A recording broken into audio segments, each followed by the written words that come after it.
What's going on, guys? It's Jimmy here. Welcome to our daily show where we discuss the next stimulus package update, daily news, pretty much everything going on here in our country, in Washington, D.C., money, investing, the stock market, pretty much everything you need to know about on a daily basis. I'll be here with you guys pretty much updating you guys on everything you guys need to know about. Remember that new videos come out here every day at 10 a.m., 3 p.m., and 8 p.m. Eastern Standard Time. So make sure to subscribe down below if you haven't yet. It's completely free to do so you don't miss out on new updates. I will keep you up to date with everything you need to know about.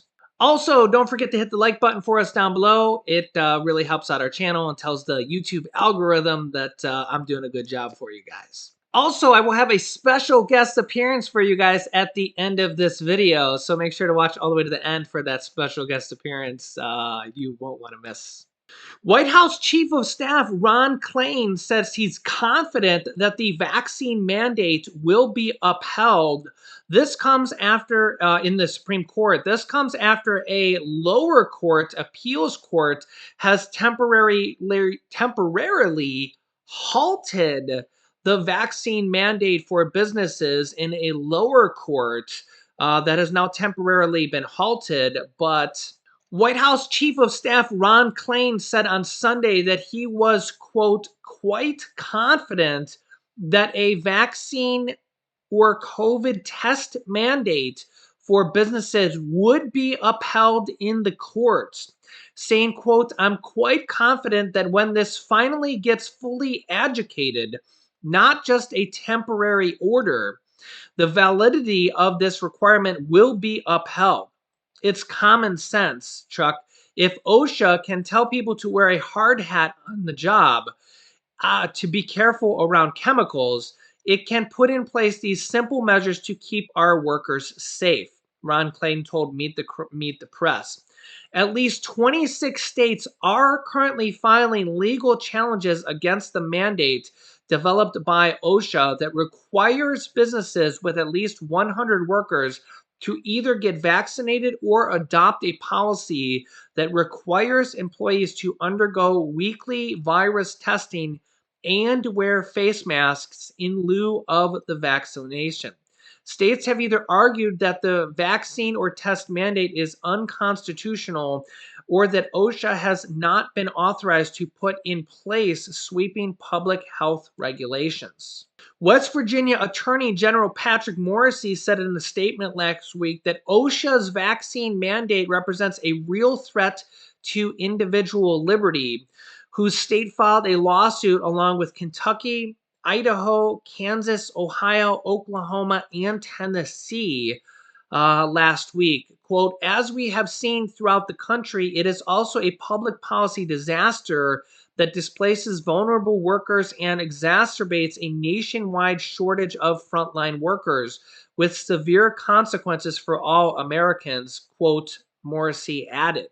In a win for one coalition of the states, the U.S. Court of Appeals for the Fifth Circuit issued a stay or a pause on the vaccine or test mandate on Saturday, temporarily stopping the federal requirement.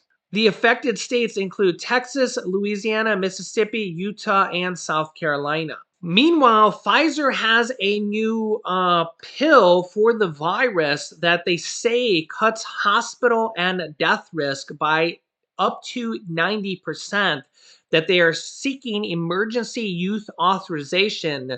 This would be for after you have already caught the virus, and they are seeking emergency use authorization. Merck, pharmaceutical company, Merck also has a similar pill that they're seeking emergency use authorization for as well. And this could be authorized here sometime in the near future. Pfizer said Friday that its experimental antiviral pill cut rates of hospitalization and death by nearly 90% in high-risk adults, as the drug maker joined the race for an easy-to-use medication to treat the virus. Currently, most virus treatments require an IV or injection. Competitor Merck's pill is already under review at the FDA after showing strong initial results. And on Thursday, the United Kingdom became the first country to okay it. Pfizer said it will ask the FDA and international regulators to authorize the pill as soon as possible, and independent experts recommend halting the company's study based on the positive strength of the results. Once Pfizer applies, the FDA could make a decision within weeks or months. Here is Transportation Secretary Pete Buttigieg on the stimulus package and items like paid family and medical leave being included in them. I want to ask you about something I just spoke about earlier in the show with the second bill that you and I also talked about that has not been passed yet. We're hoping to get done in the next 2 weeks. You tweeted on November 3rd, millions of Americans deserve access to affordable child care. The Build Back Better plan offers pro-family policies that people want and need, and the policies that will help get more Americans back to work. The thing I was talking about a little earlier was paid family leave. America is one handful of countries in the world that does not guarantee paid family leave. You get it and I get it because of who we work for. But millions of Americans don't get it. We have a tight unemployment market. We're trying to attract immigrants from across the country. Paid family leave is something that has to happen. Yeah, the data is clear that this is a good policy. That's why, I've always been for it, campaigned on it. So did the president, and it's in the president's plan. Now, obviously, it's down to the House and the Senate in terms of what can pass. And the framework that the president put forward a couple of weeks ago is one that we have confidence can move through the House and the Senate, making it easier to raise a child in this country with things like that support, that financial dollars and cents support for Americans to be able to afford child care, as well as pre-K and the tax credit and these other things. Very important to point out that these are also part of our toolkit to fight inflation. One of the issues that we have that is holding back good economic progress, we're making amazing economic progress, as you saw in the jobs numbers yesterday, but one of the things stopping us from going even further is that we don't have the labor force participation that we want. And a lot of people want to work, they're ready to work, they like to work, they used to work. They can't find childcare or they can't afford it. And that is literally holding back our workforce. So make no mistake, these policies are the right thing to do. They're the right thing for families, but they're also very much the right thing for the economy. And anybody who is asking questions about inflation ought to be ready to support these moves that are going to help unstick the labor force by letting people go back to work, by helping them take care of their kids. Labor force participation rate is just a little above 61% now. We want to see it above 63% to get that moving.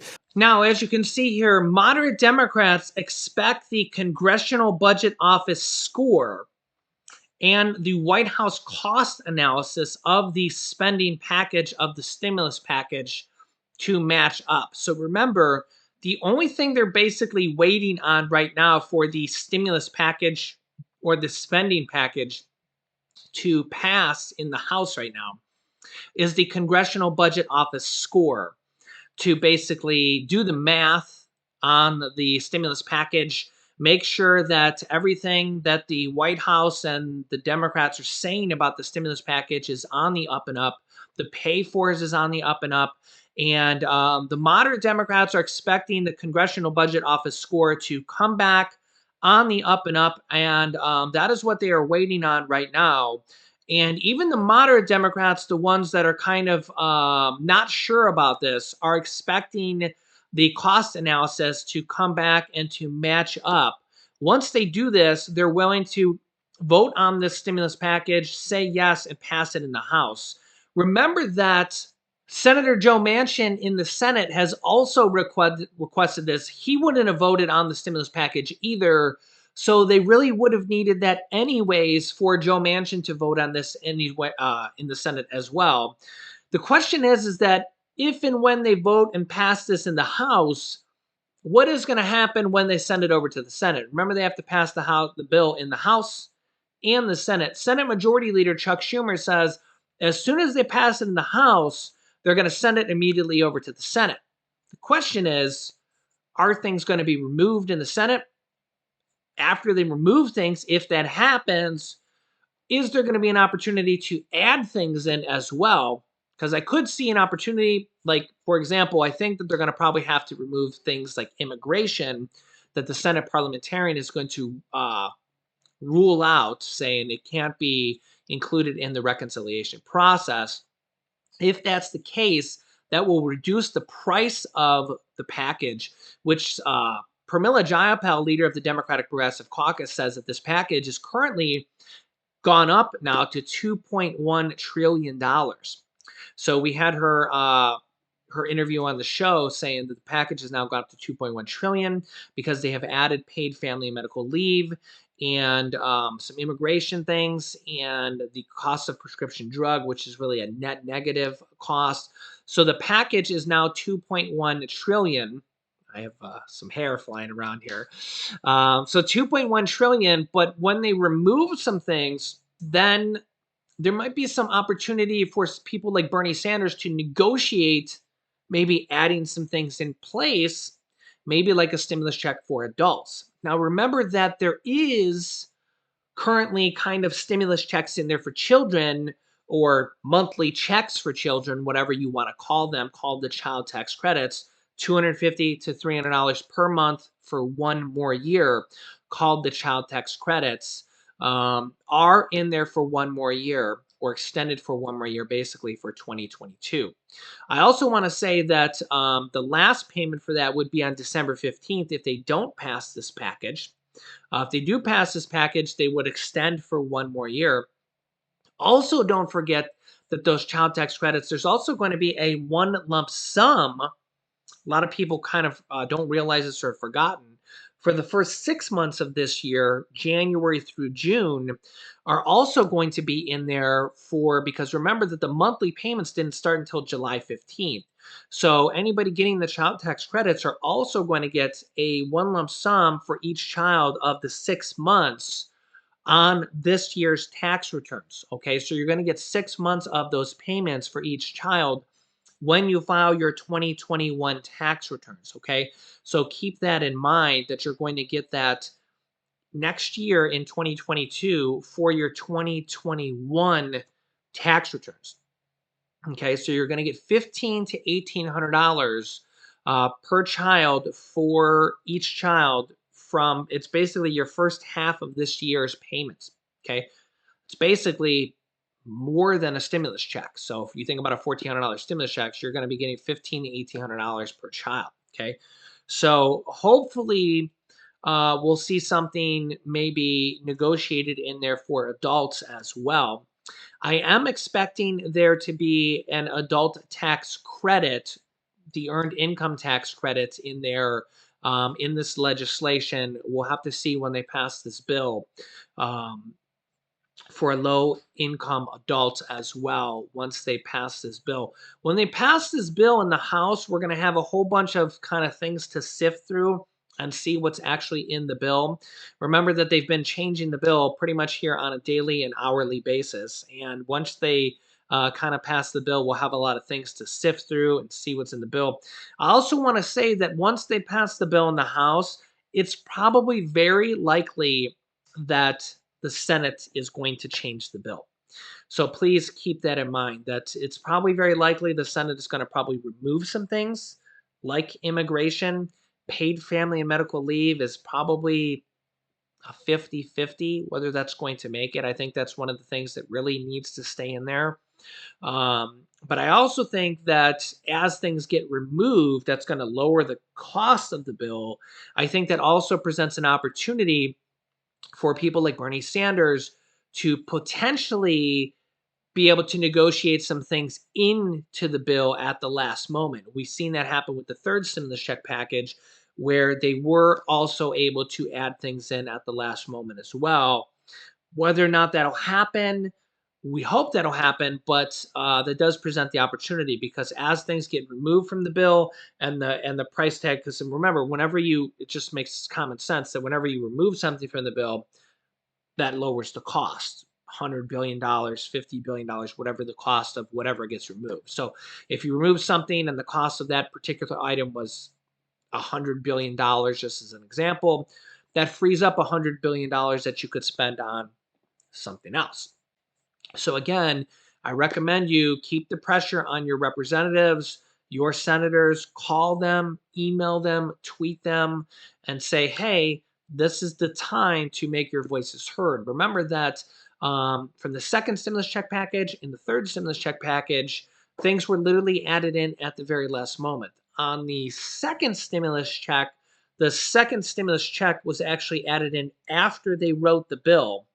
And 6 days before they passed the bill, they added in the second stimulus check after they wrote the bill. They actually wrote the bill and didn't have a stimulus check in there and added it in at the last moment. They actually took away $160 billion away from states, cities, and counties. They didn't add any money to the bill. They just took it away from the states, cities, and counties and decided to give it to the people instead. So they just kind of shifted the money from one program to another. And in the third stimulus check package, they kind of did similar item where they lowered the income threshold from the third stimulus check. Joe Manchin basically said he didn't think that people making $100,000 needed a third stimulus check.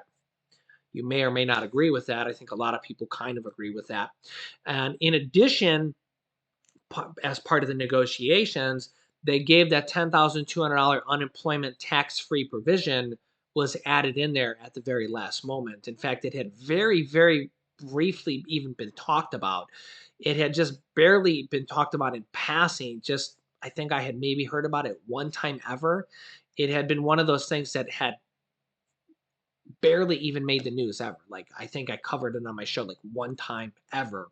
It wasn't even a big item that had ever been talked about, and they added that in at the very last moment. So they can literally add things in literally up until the last moment. In fact, that unemployment tax-free provision was after they wrote the bill, after the House passed the bill, and the Senate was on the voting floor, broke the record for the longest vote ever, and was in the voting process, and went off the floor and took Joe Manchin in a back room and went through this negotiation, which is very similar what the House actually just did the other day when they passed the infrastructure package and did the same thing, paused the vote, broke the record for the voting process, and went off in a back room and did negotiations with a bunch of people, and realized that they needed to negotiate because they just didn't have the votes and needed to kind of negotiate. This is literally how things go down.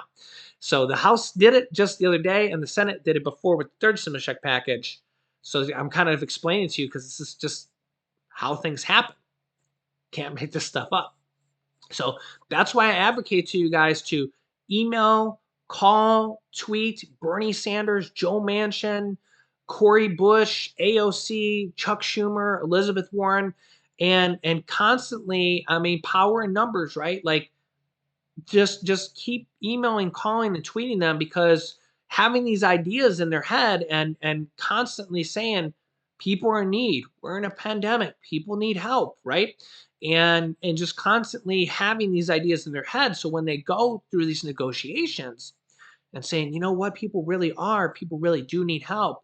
Low income people really need help right now. A lot of people are struggling. Yeah, not the people making $100,000 a year, but a lot of other people do need help right now. So when they go into those negotiations at these last minute type of things, and anything is possible, they're remembering all the people that reached out to them right then and there, right? Because these things literally happen. They go through these negotiations at the very last moment, and they're like, okay, well, this got removed, but let's add this in, or that got removed, and let's add this item in. And that's literally how things go down, right? And these are your elected officials, right? Like, remember, I have no. I wish I could be there negotiating for you guys, because I would be there. We would already have the help needed, right? I see your guys' comments every single day. I wish I could be the person there negotiating for you guys, because I would already have the help, be there for you guys, because I literally see your guys' comments every single day. I wish I could be the person negotiating for you guys, because I see so many people that need help right now during this pandemic. But remember that I'm not elected. I'm not an elected official. In fact, I don't even want to be, because I think it's just such a rough, nasty type of job. I feel like if you're a Democrat, all the Republicans hate you. If you're a Republican, all the Democrats hate you. Such a kind of tough job, but nonetheless, you have elected officials, so let your voice be heard. And I think there are a lot of good programs in this package: paid family and medical leave, child tax credits, which help out 65 million people, expanded Medicare benefits that are going to help out seniors. Hopefully, this $800 stimulus debit card that's going to help out Medicare beneficiaries, and all these different type of programs, lowering the cost of childcare, and tax credits for I can't even think about all the different things that are in the package at this particular moment. An adult tax credit, the earned income tax credit. There's going to be so many different things, and rent assistance more in this package. There's going to be so many different things in this package that are going to be targeted to different groups of people, right? And we'll have to go through them all once the package passes. But I really feel like they could do more, right? I really feel like they could do more, and they could really take it a step further. So, like I said, make your voices heard. They're your elected officials. They're the ones that you guys voted for, or maybe didn't vote for. But make your voices heard. Call them, email them, tweet them, and say, listen, I mean, if they don't, maybe then your vote might be for somebody else next time around. And remember that there's going to be another stimulus package after this. So this is kind of a half package. It's 1.75 to maybe $2 trillion at this point. President Biden has already confirmed they're going to come back around for another stimulus package after this. Remember, this package was originally supposed to be 3.5 trillion. So half of 3.5 trillion is the 1.75. So they're really going to pass this package on around 1.75 trillion, which is half. They've already passed the physical infrastructure package. So this first half package is going to be 1.75. Then they're going to come back around for the other half. And who knows what's going to be in that package. They just released two new bills just like in the last week or so to raise Social Security benefits that could be in the next package. That would be in addition to the cost of living adjustment, the 5.9%. That's already set in stone. That's going to go in effect for the January Social Security payment that's going to go out. 5.9% increase. That's the largest cost of living adjustment increase in 38 years. So whatever whatever your current Social Security payment is, your SSI payment, your SSDI payment, whatever your Social Security payment is, your railroad benefit VA payment is going to go up by 5.9%. So that is the largest cost of living adjustment in 38 years. So remember that last year was only 1.3%. So that's like over almost 4 times more. So it's significantly more than it was last year. It's a whole lot better than 1.3% more. This is 5.9% more. Like I said, it's almost 4 times more. So, but in addition to that, they want to raise Social Security benefits by several $100s more. There's several different proposals. One proposal to raise it by $200 per month. There's another proposal that called the Social Security 2100 Act that they just reintroduced last week that would raise Social Security benefits by several $100s per month as well. And there's another proposal to raise Social Security to a minimum level of $1,341 per month. That could be coming in the next stimulus package as well. There's also a possible, you know how they have the child tax credits, this monthly payments, these monthly checks. There's also a possibility they could do that for low income adults in the next package. And I think that they're going to probably try to, or the Democrats are going to try to do a lot of transformative, really big things in the next package as they try to hold on to the House and Senate, because I think they're going to try to do a lot of really big things. Not that this package doesn't have a lot of really big things, because I do think it has a lot of really big things, but I think they're going to try to really do a lot of big things in the next package as well, because I think that they're going to try to do the best they can to hold on to the House and Senate, because I don't think they want to lose the House and Senate. I think they're going to really try to hold on to it, because the Republicans are trying really hard to take back at least one of them. But I think they're going to try to pass a lot of really big things to keep the trifecta, the House, the Senate, and the presidency.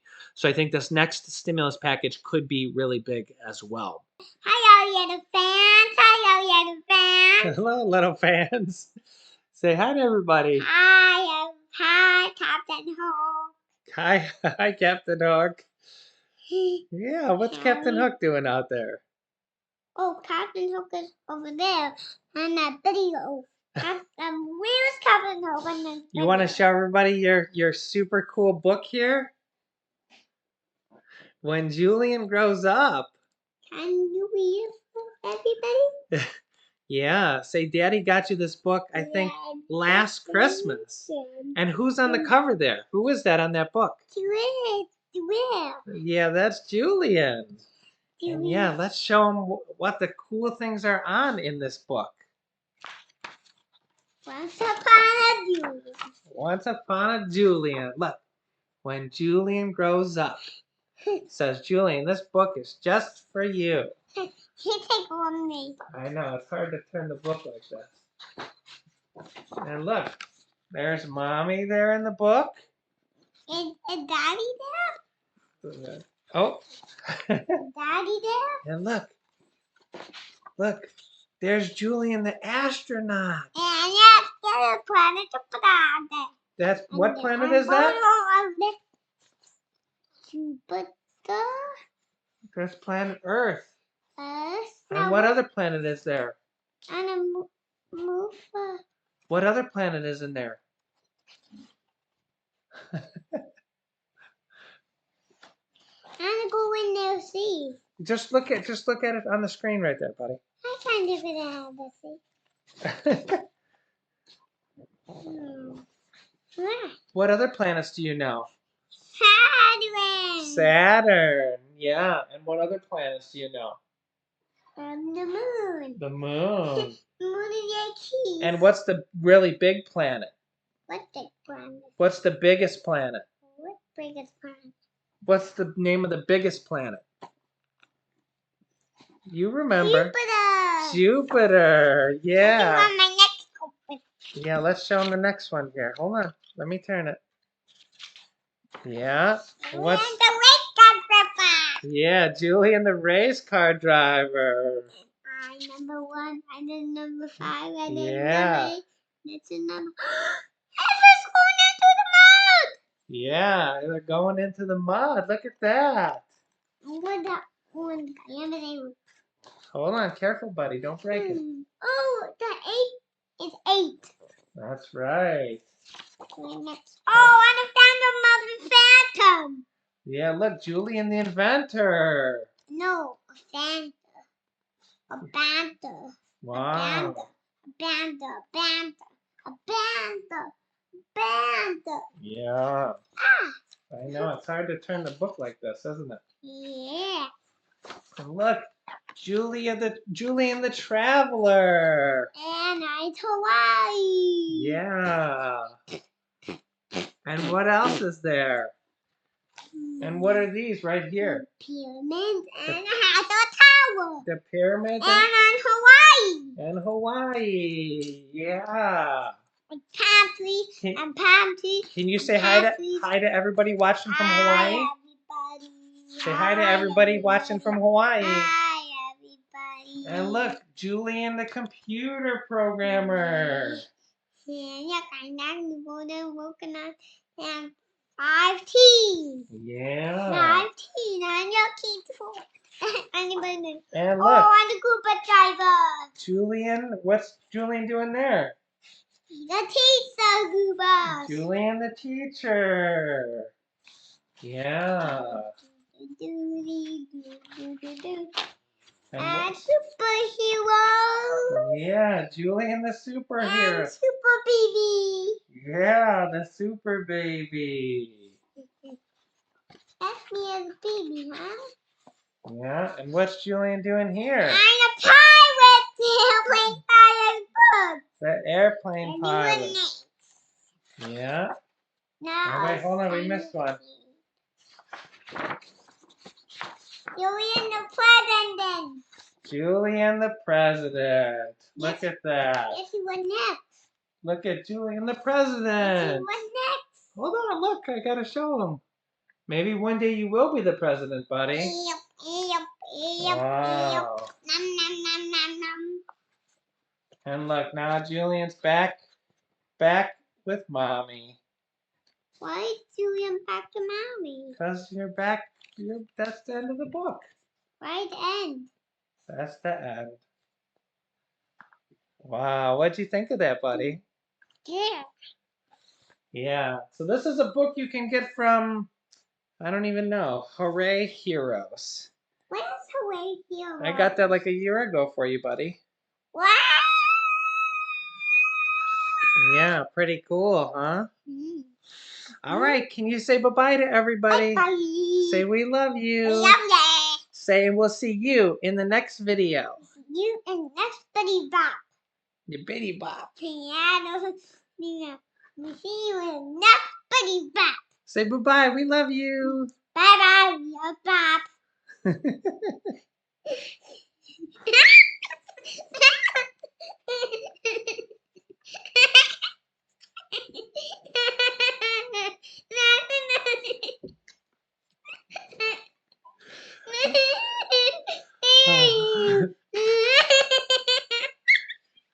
Oh, you're silly, buddy. That's another one now. All right, bye-bye. Bye.